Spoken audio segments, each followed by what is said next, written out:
Salut les motards! Vous vous souvenez sans doute de la BMW F800 GS, un trail très performant à la fois sur route mais surtout en off-road. Elle a gagné pas mal de place au GS Trophy France. BMW reconduit cette idée de la moto performante en tout terrain et sur route avec la toute nouvelle F900 GS.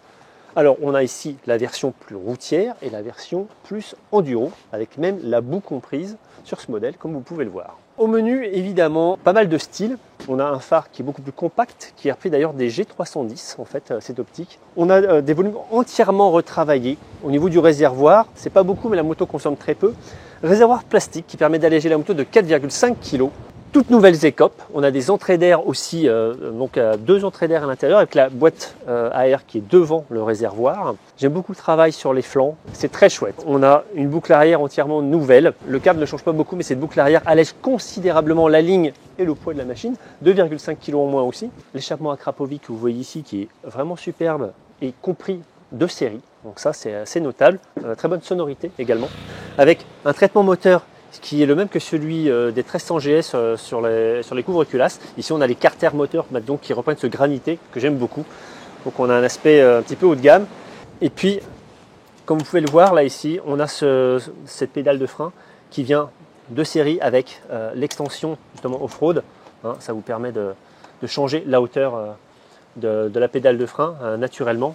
Donc ça c'est un très bon point. Voilà pour la partie esthétique du modèle, quelque chose qui mime un petit peu une machine de rallye. C'est très réussi à ce niveau-là. Le cadre principal n'évolue pas. On a un châssis acier double coque qui vient enserrer le moteur. Et puis donc cette partie tubulaire, acier également, qui est boulonnée sur l'ensemble principal. On retrouve le twin parallèle de 895 cm3 qui équipe déjà les XR et les modèles R. Alors donc c'est différent par rapport à l'ancienne GS, qui a environ 40 cm3 de plus qu'avant. 105 chevaux à 8500 tours, 93 Nm de couple à 6750 tours. C'est des valeurs qui peuvent vous paraître un petit peu élevées, mais sachez que 95% de cette valeur de couple est disponible dès 4500 tours. Et même avant, il y en a déjà pas mal. Ce moteur est d'une grande disponibilité. Il est calé à 270 degrés, donc pas à 180 comme avant sur la GS, c'est 270 degrés. Donc on a une sensation moteur qui est plus agréable, plus proche de celui d'un V-Twin, on vous le dit souvent. Et clairement, ce Twin là, on a un mapping qui a été changé, on a eu un petit travail sur le bloc. Il est beaucoup plus agréable qu'avant. Moi, je ne l'aimais pas beaucoup, hein, si je vous souvenez de mes essais de la R et de la XR. C'est un moteur qui ne m'enthousiasme pas tellement dans sa façon de travailler. Il avait des bruits mécaniques désagréables. Il a l'air assez transformé, là franchement il nous a beaucoup plu. Embrayage anti-dribble évidemment, et cette mécanique contrôlée par une centrale inertielle, bien sûr, 3 axes 6 directions qui va surveiller l'ABS sur l'angle et le contrôle de traction sur l'angle. Le modèle standard bénéficie de 2 mappings, on a Road et Rain, route et pluie. Si jamais on prend les packs, on a beaucoup plus de modes, on a le mode route, pluie, dynamique, Enduro et Enduro Pro. Celui-ci est entièrement configurable par rapport au mode de puissance, donc on va avoir de nouveau 3 mappings avec pluie, route et dynamique. Et puis l'ABS est également configurable ainsi que le contrôle de traction. En option également, on aura le régulateur du frein moteur. Et puis sachez également que la transmission a été changée. Donc on a une moto qui tire plus court. Et ça, c'est très sensible. Ça joue en fait beaucoup avec le travail qui a été apporté au bloc. Mais c'est surtout ces transmissions finales qui rend la disponibilité mécanique si sensible. Et ça, on y reviendra tout au long de l'essai. Donc évidemment, ces deux motos partagent l'ensemble de ce que je viens de vous dire. Niveau géométrie, on a un angle de colonne assez ouvert de 28 degrés et un empattement de 1590 unités. C'est une moto qui comme ça paraît assez tankée, mais en fait qu'il est pas du tout, même qui est assez agile. Niveau suspension, sur le modèle standard, fourche Showa inversée de 43 mm qui débat sur 230 mm, amortisseur arrière Zax, 215 mm de débattement. Pour la fourche, réglage de précharge et aussi compression et rebond différencié sur chaque tube. À l'arrière, on a un réglage de précharge par molette, et ça c'est chouette, et compression détente par vis en haut de l'élément. L'ensemble est très réactif au réglage, on a déjà pu le constater. Ce modèle-ci s'équipe du pack Enduro Pro. On a une suspension qui est beaucoup plus évoluée, avec toujours une fourche Showa, mais de 45 mm, les mêmes réglages, compression, détente et précharge, évidemment, pareil, différencié sur chaque tube pour compression et rebond. À l'arrière, c'est un élément haut de gamme, Zax toujours, avec un piggyback et ici une molette de réglage de la précharge et on peut régler beaucoup plus précisément la compression, la détente et les valeurs basses et hautes de vitesse. Pour arrêter ces machines, le constructeur place des étriers Brembo à montage axial, 4 pistons, très bon feeling, qui pince des étriers de 305 mm à l'avant. À l'arrière, c'est un élément de 265 mm. Là aussi, on a un très bon contrôle. Pour finir la dotation de chaque machine, ici, le modèle standard s'équipe de pare-mains en plastique, un peu souple à mon avis. Par contre, il y a des poignées chauffantes de série et ça, c'est vraiment bien. Le modèle Enduro, comme vous pouvez le voir, lui, ça fait partie d'un pack. On a des pare-mains beaucoup plus solides avec du métal, là, une partie déflecteur de vent qui les couvre. Également, un sabot vient protéger le bas moteur, forcément, pour aller faire du tout-terrain, c'est assez indispensable. L'option aussi concerne la montre pneumatique de ce modèle Enduro, puisqu'on a ici des Mezler Carou 4, alors que le modèle standard, lui, vient avec des Bridgestone A41. Les deux montres sont excellentes. Alors, au guidon de la nouvelle BMW F900 GS, il y a un peu de changement. On est sur une selle de 870 mm de haut. Je fais 1m84, vous remarquerez que j'ai les deux pieds bien au sol, alors que pourtant la valeur est élevée. On a beaucoup de recul pour les grands. Et surtout, vous voyez, la selle est très plate, ce qui fait que quand on commence à prendre une partie endurisante, même avec cette machine, on a une selle qui permet vraiment de circuler. Et surtout, quand on est debout sur les repose-pieds, c'est étroit entre les jambes pour diriger la machine qui est extrêmement sensible aux appuis repose-pieds et guidon, que ce soit sur route ou bien entendu hors bitume. On cale parfaitement les jambes sur ces volumes. Juste ici, ça s'évase un petit peu. Je trouve qu'on est très très bien. Pareil, le guidon est assez haut. Ici, notre modèle standard s'équipe d'une bulle optionnelle qui est plus haute et plus large avec ses petits déflecteurs. Normalement, ça vient avec une bulle plus compacte que vous voyez là-bas. Bon, c'est pas non plus une meule qui est considérée comme routière, mais c'est vrai qu'on aurait aimé un élément un petit peu plus imposant pour protéger. On retrouve l'écran TFT de 6,5 pouces, l'ergonomie BMW habituelle, que je trouve perfectible, toujours. Les changements de mode ne sont pas hyper rapides. En revanche, l'écran principal avec le contour était très très lisible, ça c'est pas mal. Le régulateur de vitesse est optionnel, ici il est sur cette moto, là-bas non.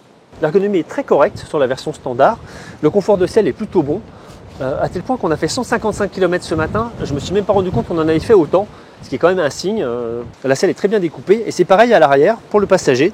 On a même une poignée ici qui est dissimulée sous la selle. En fait, on a des évidements de part et d'autre et on a un très bon maintien. Moi, je trouve ça très bien pensé. Voilà pour les présentations. Maintenant, je vous propose de retrouver mes sensations en dynamique sur route. C'est parti. C'est vrai que ce qui est notable tout de suite au guidon de ce Trail BMW, c'est son agilité, très bon équilibre également. On a un couple moteur vraiment très présent, donc une bonne disponibilité, une bonne souplesse qui permet d'évoluer au légal sur des rapports élevés en 4e voire en 5. Le moteur ferraille moins, je sais pas, j'ai l'impression qu'il est plus agréable qu'avant.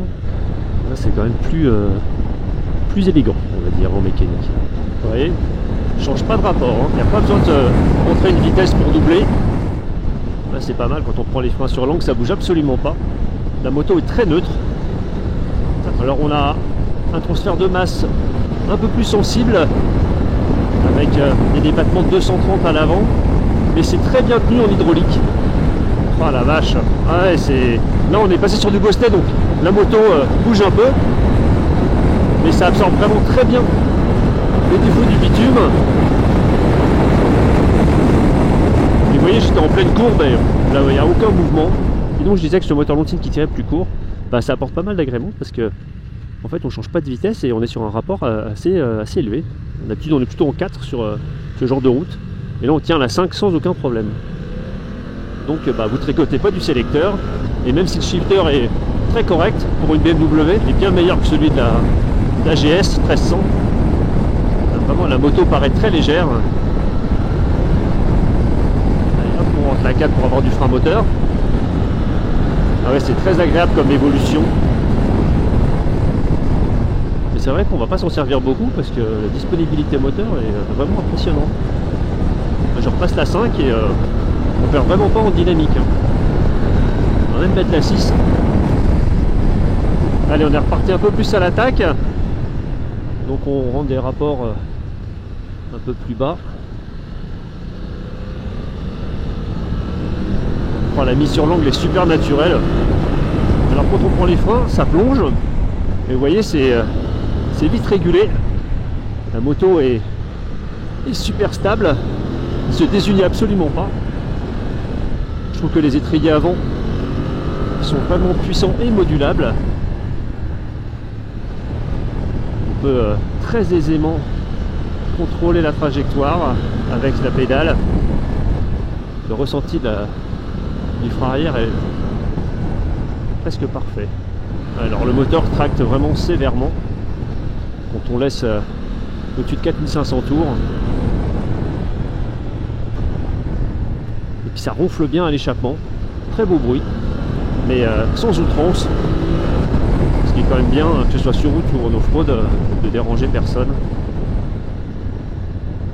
Du confort, très bonne agilité qui est l'autre point fort de ce modèle. Je viens de procéder à un petit réglage de suspension, autant à l'avant qu'à l'arrière. En fait, c'est la détente que j'ai fermée à l'avant. Et à l'arrière, un peu plus de précharge et un tour et demi sur la vis de compression détente. Et ben, ça change beaucoup de choses dans le comportement de la moto. Enfin, c'est encore mieux tenu au freinage parce que ça se tient quand même déjà pas mal.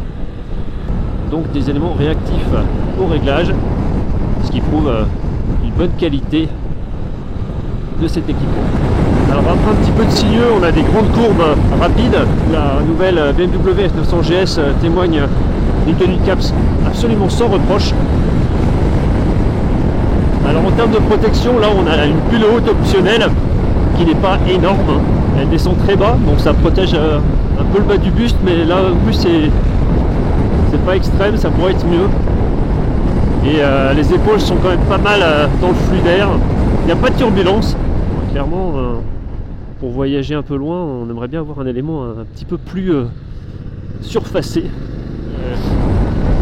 Une moto à la polyvalence plutôt marquée quand même vers l'off-road. Alors après cet essai routier, eh ben, les évolutions off-road qui ont parfois été assez engagées, on y va. On a le pack Enduro Pro avec des suspensions plus capables, fourche de 45 à l'avant, mais les mêmes débattements, 230-215, et amortisseur avec des possibilités de réglage bien supérieures. Et j'avais déjà apprécié la façon d'être emmené, l'équilibre de la version standard, même debout sur les repose-pieds. Et là pour le coup, on s'y place tout de suite et on a un excellent guidage. Toujours un très bon équilibre, un quick shift, très bon feeling du frein avant également. On va rentrer la une pour avoir un peu de frein moteur.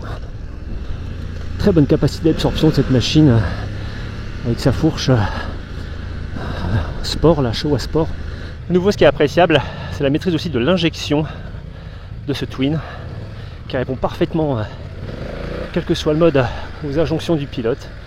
On peut tout à fait doser. On a eu des passages assez engagé tout à l'heure, montée, descente.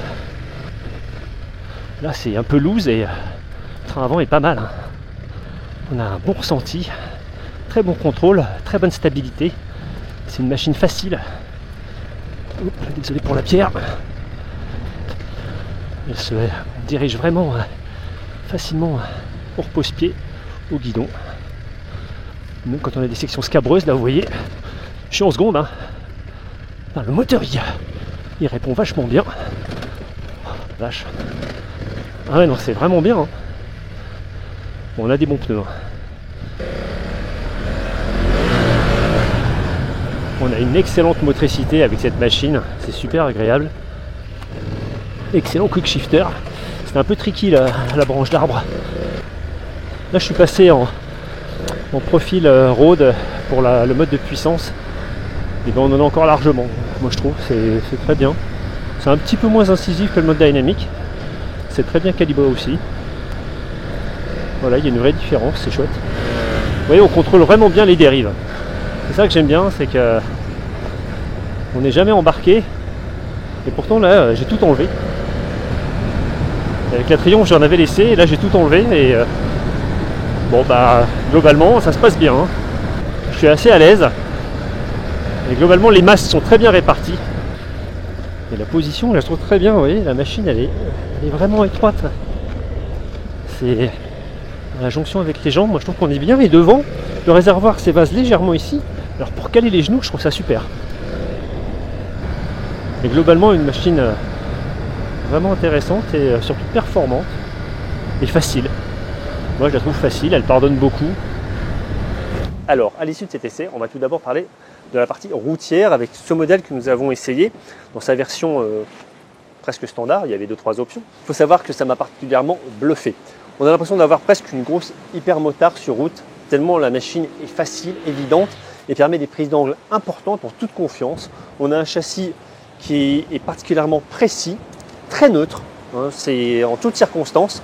Le freinage est aussi remarquable. On a surtout un très bon contrôle de ce moteur avec une injection très précise, châssis très neutre, très bonne suspension, réactive donc au réglage, beaucoup de dynamique aussi avec un moteur particulièrement disponible.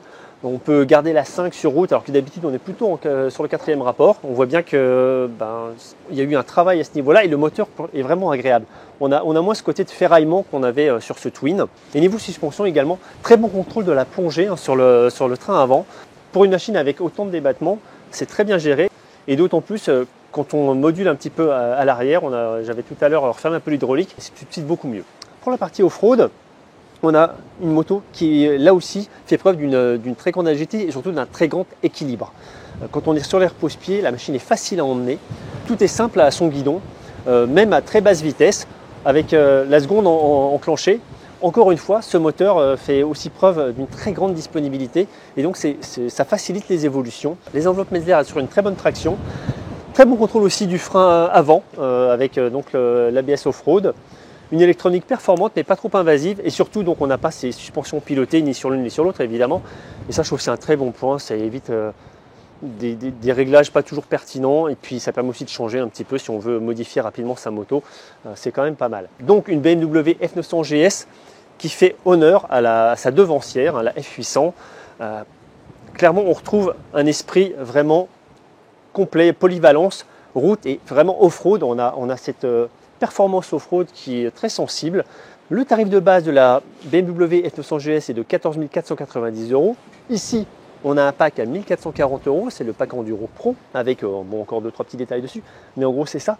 Et avec donc les différentes options supplémentaires, on arrive ici à 17 100 € environ pour cette moto. Je trouve que c'est très bien positionné. On a une machine routière très performante et une machine même comme dans cette configuration qui peut aller en off-road de façon très efficace. Évidemment, quand on passe là-dessus, avec cette option, on est encore à un niveau plus important. En concurrence, on citera la Honda Africa Twin, évidemment, qui est une très bonne opposante à ces motos. Également aussi la Ducati Desert X. Et puis enfin, on l'avait essayé exactement ici dans les environs, mi-décembre, la Triumph Tiger 900 Rally Pro, qui m'avait vraiment plu. Je peux vous dire que cette moto-là, moi aussi j'en suis très très satisfait. Je la trouve même presque plus facile, au moins aussi performante, avec son électronique, avec son moteur qui est très bien géré, surtout à la poignée, très bon contrôle. Ouais, je pense que je préfère la BM à la Triumph et c'est pas peu dire parce que pourtant l'anglaise m'avait bien plu. Voilà ce que je pouvais vous dire à l'issue de cette prise en main de ces BMW F900 GS. Je vous en dis évidemment bien plus en ligne sur le repère des motards.com. N'oubliez pas de vous abonner à la chaîne YouTube et moi je vous retrouve très bientôt pour un nouvel essai. Ciao!